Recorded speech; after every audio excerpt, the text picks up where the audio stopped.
kulanti wacan oo wanaagsan daawadayaal kusoo dhawaada durturka wararka waxaynu idiin soo gudbin doonaa xaaladihii ugu dambeeyay ee deegaanadii lagu dagaalamay kuwaasi oo hoos yimaada degmada Xarshin ee deegaanka Soomaalida Itoobiya saan waxyaabo badan ugu ogaano xaaladihii ugu dambeeyay ee dagaalada ka socda degmada Xarshin iyo deegaanada ku teesan ayaan wax ka weydiinay Cabdiraxiin Deeq. Cabdiraxiin soo dhawow maxaan kala soconaa dagaalada ka socda deegaanada hoos yimaada degmada Xarshin xageesa wax maraya? aad baa u mahadsan tahay Juweria. sidaan la soconno dagaal qaraar ayaa 3 maalmood la soo dhaafay ka dhacay deegaano markaasi hoostaga degmada Xarshin ee gobolka markaasi Faafan. sidaan xogaha markaasi aanu ku helinay ugu dambeeyay waxay sheegayaan in maanta dagaal kooban uu markaasi ka dhacay deegaan aan ka fogeyn Dacwaley, deegaankaas oo lagu magacaabo Cilmi Xirsi. waxaana halkaasi isku rasaaseeyay ciidamo markaasi ka tirsan dowlad deegaanka ee loo yaqaan Liyo Police iyo sidoo kale ciidamadii deegaanka ee u abaabulnaa habeeleedka. dagaal kooban oo wax khasaaro ah markaasi aan ka dhalan ayaa halkaas ka dhacay. shalay ayuu dagaal aad u qaraar ka dhacay deegaanka Dacwaley kaas oo u dhaxeeyay ciidamada deegaanka Soomaalida iyo sidoo kale ciidan markaasi maleeshiyad habeeleed markaasi u abaabulnaa. dagaalkaas khasaare markaasi kala duwan ayaa ka dhashay oo isugu jiray dhimasho iyo dhaawac. dhaawacyada markaasi waxa la geenayay dhanka markaasi dadka deegaanka ee ka soo jeeday Somaliland degmada Baligubadle halka ciidamada Liyo Police ka dhaawacooda loo daadgureynayay degmada Dhagaxbuur iyo sidoo kale deegaano kale. si guud xaaladda deegaanadii shalay lagu dagaalamay siiba deegaanka Dacwaley xaaladda maanta waa ay deganeed wax dagaal ah kamaysan jirin. jawiga guudna mid wuxuu u muuqday mid degan inkastoo labada ciidan ay isu muuqdaan oo ay soo fadhiyeen. waxaa jiro xal markaasi la raadinayo oo labada dhinacba in dagaal dambe uusan halkaasi ka dhicin. odayaal ayaana arinta galay oo markaasi u qalab qaatay sidii xabad dambe aysan u dhici lahayn xaaladana loo qaboojin lahaa oo wada hadal loogu dhameyn lahaa. waa tahay saan wada ogsoonahay 3 maalin la soo dhaafay deegaanada dagaalo toos ah ayaa ka socday haba kala saameyn badnaadaan ma lahayaa tirada khasaaraha dhimasho iyo dhaawac ee ka dhashay dagaaladaasi. inkastoo kii maanta wax khasaare aan la soo warin oo ka dhacay waxaa jira dagaalkii shalay in ay ku dhinteen in ka badan 60 qof oo dhinacyadii markaasi dagaalamayay ah. sidoo kale dhaawacyada 100 kor way u dhaafayeen. xaaladda guud ee markaasi waa ay cakirnayd deegaanadii markaasi lagu dagaalamay. xitaa maanta warar aynu helno waxay sheegayaan in meydad hor leh la helay oo kuwaas oo ay saamixi weeday in shalay markaasi la arko. khasaaraha markaasi dhimashada iyo intaas way ka sii badan kartaa oo dhaawaca laftirkooda laga yaabaa qaarkood in ay dhaawac ay u sii geeriyoodaan. marka khasaare xoog leh haddii khasaare la dhaho dagaalkii shalay ayaa aad iyo aad u khasaaro badnaa marka loo eego kii shalay iyo kii maantaba. waa tahay maxaa la filayaa maalmaha soo socda dagaalku inuu halkaasi ka sii socon doono mise in la soo afjarayo?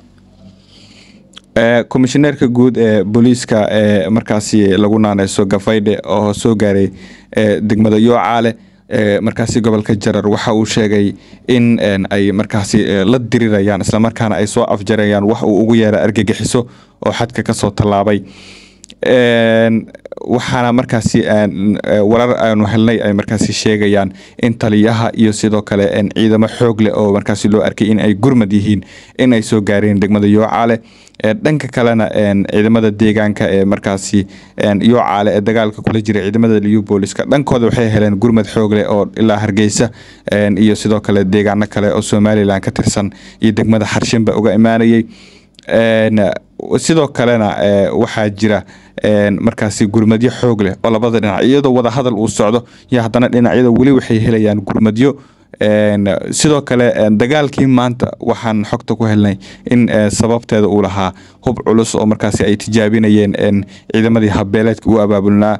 tijaabadii hubkaasna ay keentay in ciidamada Liyo Police-kana ay halkaas rasaas markaasi ay ood uga qaadaan halkaasna la isku rasaaseeyay balse wax khasaare ah lama soo warin. sidoo kale madaxweynaha dowladda deegaanka Soomaalida Mustafa Maxamed Cumar oo goorsii horeysay hadlay waxa uu sheegay in gacan bira ay ku qaban doonaan cid walba oo markaasi hab beel markaasi ama hab qabiil wax ku raadiso ama qori wax ku raadiso in ay soo afjari doonaan. si guud xaaladda hadda goobihii lagu dagaalamay way degan tahay balse kama marna in labada dhinacba gurmadii ay helayaan. waa tahay in dad shacab ah oo si jabhad ah u abaabulan iyo dowladda iska cansaaraan maxaa ka dhalan karo cawaaqib xumaha basleeda? waxaa ka dhalan kara waa la iska sii ogyahay oo ah in colaad markaasi muddo si daba jiitanta in halkaasi ay ka dhalato maadaama dadkan deegaanka ee dagaalamayo aysan ahayn dad intaas ku kooban oo yihiin dad dhinacay u furan tahay dhinaca u furanna uu yahay dhinaca Somaliland oo gurmad xoogan ay ka helayaan haday noqoto ciidan haday noqoto rasaas iyo sidoo kale saanad military ay helayaan. marka way adag tahay in la dhaho saacado ama maalmo lagu soo afjari karaa. si lamida ciidanka Leopolis waa ciidan muddo badan la soo dhisayay way adag tahay ku dhooda sida markaasi looga riixo aagaga hadda ay ku sugan yihiin maadaama ciidamo xoog leh maanta ila markaasi xogogaala oo goob joogayaal oo ku sugan magaalada Dhagaxbuur ay noo xaqiijiyeen inay soo dhaafeen ciidamo aad u xoogan kuwaas oo u socday dhinaca markaasi deegaanadii shalay lagu dagaalamay. war aan goordhow helnay waxa uu sheegaya in dhanka federaalka ciidamada markaasi ciidamada federaal in la keenayo dhinacyada dagaalamay dhaxdooda la soo dhigayo sidoo kalena dowladda federaalka ay markaasi amartay in xabadan ba halkaasi ay ka dhicin labada dhinacna la kala qaado sidoo kalena ay baaritaan ku sameeyso in halkaasi maadaama dadka deegaanka ay in badan ku celceliyeen waana la xasuuqay in la baaro xasuuqaas inuu dhab yahay in kale sidoo kalena in la baaro hubka ay wataan dadka deegaanka inuu yahay hub markaasi ay wateen in markaasi hubkaas uu yahay hub ururka al-shabaab uu leeyahay ama meel kale laga keenay iyo hub markaasi dadka deegaanka ay caadi u leeyihiin inuu yahay la kala xaqiijiyo.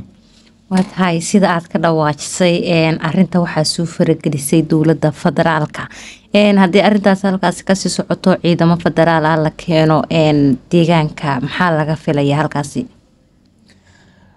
haddii ciidamo dowladda federaalka ay soo farageliso waaba sida ay rabeen horta dadka deegaanka in federaalka arinta ay soo farageliso in badan ay codsanayeen hadday soo farageliso xaaladda intaas inay ka degto ay u muuqan doontaa oo dagaal dambe inuusan dhicin.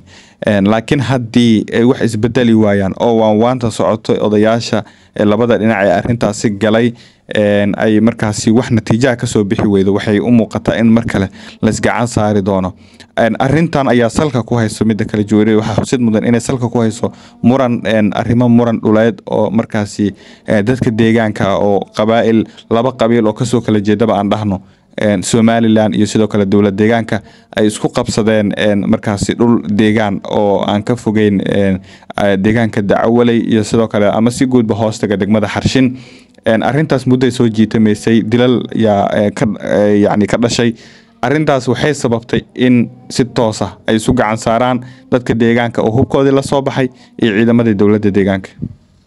waa tahay ugu dambeyntii maxaa la gudboon dhinacyada?